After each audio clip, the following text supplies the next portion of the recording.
குரோதி வருஷம் தை மாதம் 13ஆம் தேதி வருகின்ற துவாதசி திதியிலே ஞாயிற்றுக்கிழமை கூடிய துவாதசி திதி. இது தஞ்சாவூர் திருச்சிக்கு இடையிலே உள்ள திருமழப்பாடி ஸ்ரீ வைத்தியநாதேஸ்வரர் பாலாம்பாள் சுந்தராம்பாள் இரு அம்பாள் கூடிய வைத்தியநாத சுவாமியினுடைய ஸ்தலத்திலே உள்ள சக்தி வாய்ந்த லக்ஷ்மி தீர்த்தம். இப்படிப்பட்ட நாளிலே அமிர்த யோகமும் சேர்ந்து வருகிறது. அதாவது ஆங்கிலம் 26 ஜனவரி 2025 ஞாயிற்றுக்கிழமை. இப்படி இறைவனிடம் இருந்து அபிஷேகம் செய்து வெளிவருகின்ற இடமானது கோமுகம் என்பது எல்லோருக்கும் தெரியும். இறைவனின் திரு சன்னதியிலே அங்கே செய்கின்ற பூஜை அபிஷேகங்கள் இதனுடைய அமிர்த சக்திகளை எடுத்துக்கொண்டு நீர் வெளிவரும் அந்த தாரையை குறிப்பதுதான் கோமுகம். அப்படி இறைவனுடைய திருமேனியில் இருந்து வருகின்ற தீர்த்தமானது மிக மிக சக்தி வாய்ந்தது.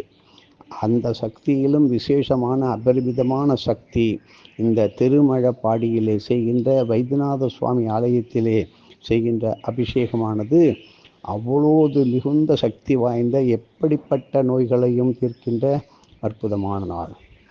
இப்படி அன்றைய தினத்திலே பலவிதமான நோய்களை தீர்த்து வைக்கின்ற, எந்த நோயும் வராமல் தடுக்கின்ற, சகல ரோக நிவர்த்திகளையும் நோய் தோஷங்களையும் தீர்க்கும் அற்புதமான தெய்வீக சக்தியை கொடுக்கின்ற 33 கோடி தேவாதி தேவர்களுக்கும் ஏன் ரிஷிகளும் இந்த துவாதசி திதி கூடும் அமிர்த யோக நேரத்திலே ஆலய கோமுக வாயிலே அந்த வாயிலில் காத்திருந்து இந்த அமிர்தமயமான கோமுக நீரை பிரசாதமாக அந்த மகான்கள் சித்தர்கள் சூக்ஷமாக ஏற்று பரம ஆனந்தம் அடைந்து செல்கின்றார்கள். இப்படிப்பட்ட இடத்திலே தஞ்சாவூர் அருகே உள்ள திருமழப்பாடி கிராமத்தில் மிக மிக அற்புதமான அபூர்வமான கோமுகத்தை, அதாவது இந்த கோமுகத்தை சுற்றி 4 பகுதிகளிலும் 4 திக்குகளிலும் 4 நந்திகள் அமைந்து இருக்கின்றது.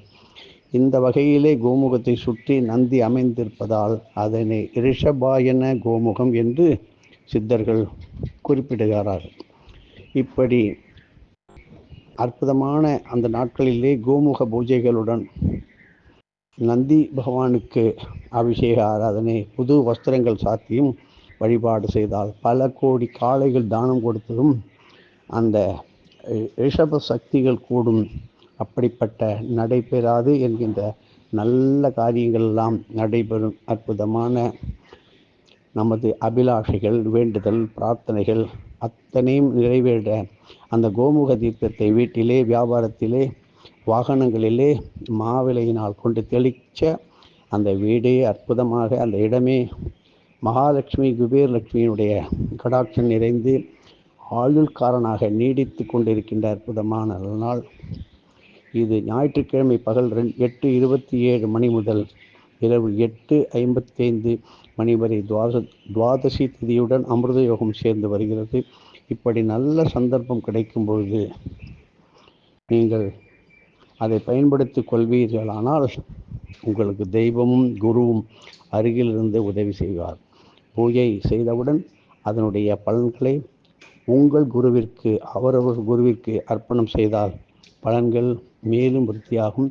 மூல நட்சத்திரத்து அன்றைக்கு மப்பேடு சிவாலயத்திலே இசை நிகழ்ச்சிகள், 7 இசைக்கலைஞர்கள் மற்றும் தகுந்த இசைக்கலைஞர்களை வைத்து நல்ல இறை பாடல்களை பாடுவதும், கீர்த்தனைகள் செய்வதும், பலவிதமான இசைக்கருவிகளுடன் தேவாரம், திருவாசகம் இப்படி பலவற்றை ஓதி கர்நாடக இசையில் பாடி, இறைவனை பாடி, நாயன்மார்கள் ஆழ்வார்கள் பாடியதை போல் பாடி மகிழ்ந்தால் பேச்சு ஆற்றல், திறமை, எதிலும் வெற்றி பெறும் வல்லமை கிடைக்கின்ற அற்புதமான பசுவிற்கு கோதுமை தவிடுடன் சுத்தமான நீரை சேர்த்து கோசாலைகளில் உள்ள பசுக்களுக்கும் அந்தந்த ஊர் கிராமங்களிலே வீட்டிலே வளர்க்கின்ற பசுக்களையும் நன்றாக குளிப்பாட்டி அந்த தீர்த்தத்தை வைப்பதும் தரித்திரம் நீங்கி, கடன்கள் நீங்கி, கடனற்ற வாழ்க்கையும் செல்வ கடாட்சியம் நிரந்தரமாகவும் கிடைக்கும்.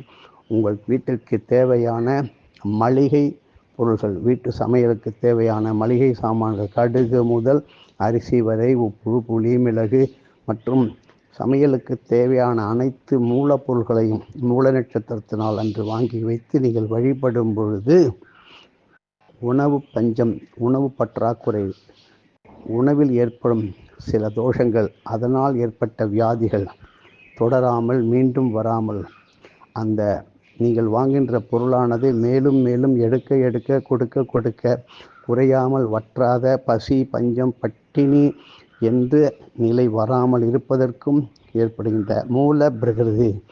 இப்படிப்பட்ட மூல நட்சத்திரத்தை நாளில் நீங்கள் கொண்டாடும் பொழுது ஆஞ்சநேயரே உங்களுக்கு உதவி செய்வார்.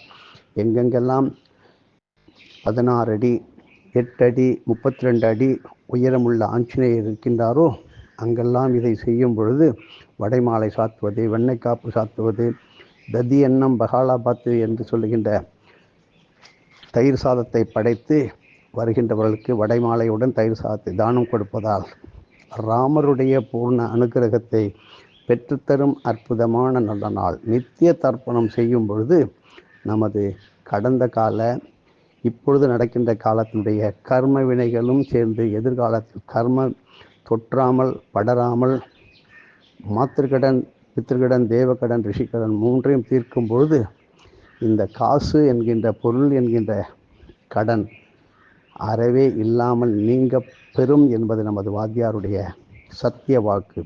குரு மேல் நம்பிக்கை வைத்து செல்வதால் குரு அங்கே அருகிலிருந்து உதவி செய்வார். குருவை தரிசனம் செய்யும் நாள் மூல நட்சத்திரத்தினால்.